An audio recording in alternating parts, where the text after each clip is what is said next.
Dad, जब मैंने आपको मना किया था कि आप माँ पारा से नहीं मिलने जाएंगे तो फिर आप क्यों गए? बेटा, मैंने उसे बेटी बनाकर पाला था। मैं समझा कि मैं उससे बात करूंगा तो वो मेरी बात का मान रख लेगी। तो फिर रख लिया उसने आपकी बात का मान?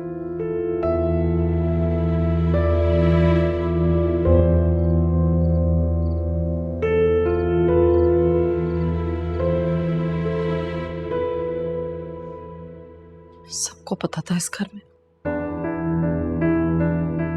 हाजरा तक को इल्म था, बस एक मैं ही लाइल्म थी। भाभी को मालूम था?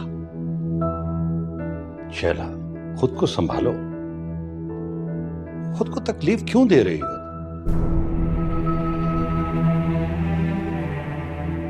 मैंने बहुत बड़ी गलती की, तुम्हारी बात को झुठलाती रही।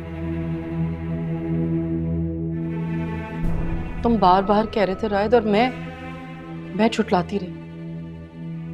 कितना गलत किया मैंने। मुझे मान लेनी चाहिए थी तुम्हारी बात। शैला, तुम ठीक कह रही हो।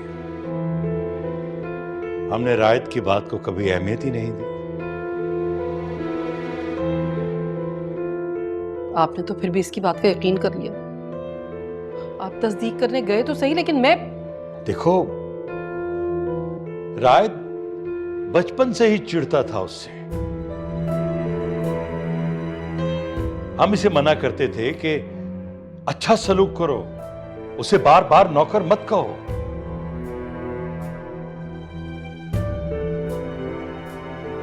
काश उस वक्त रायत की बात हमारी समझ में आ जाती तो आज ये दिन न देखना पड़ता।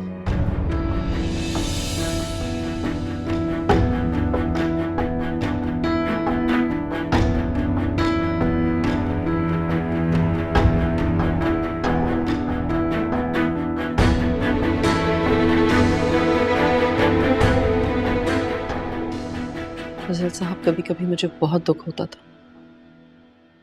मुझे लगता था कि उसने जो कुछ किया वो हमारे ढील देने की वजह से किया। अगर हम शुरू से उसे लिमिट में रखते तो शायद वो ऐसा कभी ना करती और ना ही मरती। ये सच है शैला कि मावारा के मरने की खबर सुनकर मुझे कभी कभी मलाल होता था। काश उसकी लाश हमें मिल जाती तो मैं इज्जत से उसकी तदफीन तो कर सकता।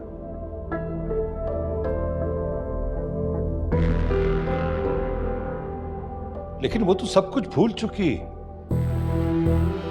वो प्यार, मोहब्बत, वो इज्जत, यहां तक कि हमारा एक एक एहसान। आपसे कोई बदतमीजी की उसने? उसने क्या बदतमीजी करनी? जो तमाशा उसने इस घर में लगाया था उसी पे अकड़ रही थी वो। आपको वहां जाने की जरूरत ही नहीं थी। कम से कम इज्जत और भरम ही कायम रहता। इज्जत और भरम तो कायम रहता, लेकिन मापारा का नाम सुनकर मुझसे रहा नहीं गया।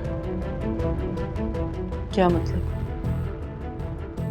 आदमी जिस इमारत की बुनियाद खुद रखे उस इमारत को तामीर करे, फिर उसे मसमार करते हुए तकलीफ तो होती है। आप क्यों कह रहे हैं ऐसा? मैं इसलिए गया था उसके पास। मैंने सोचा कि मैं उससे बात करूंगा, वो मेरी बात सुनेगी, उसे कुछ लिहाज होगा। लेकिन उसने मेरी बात नहीं समझी,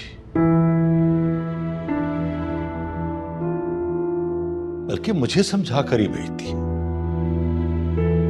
क्या समझाया आपको? यही कि किसी के साथ नेकी ना करो, और अगर नेकी करो तो उसके शर से बचो।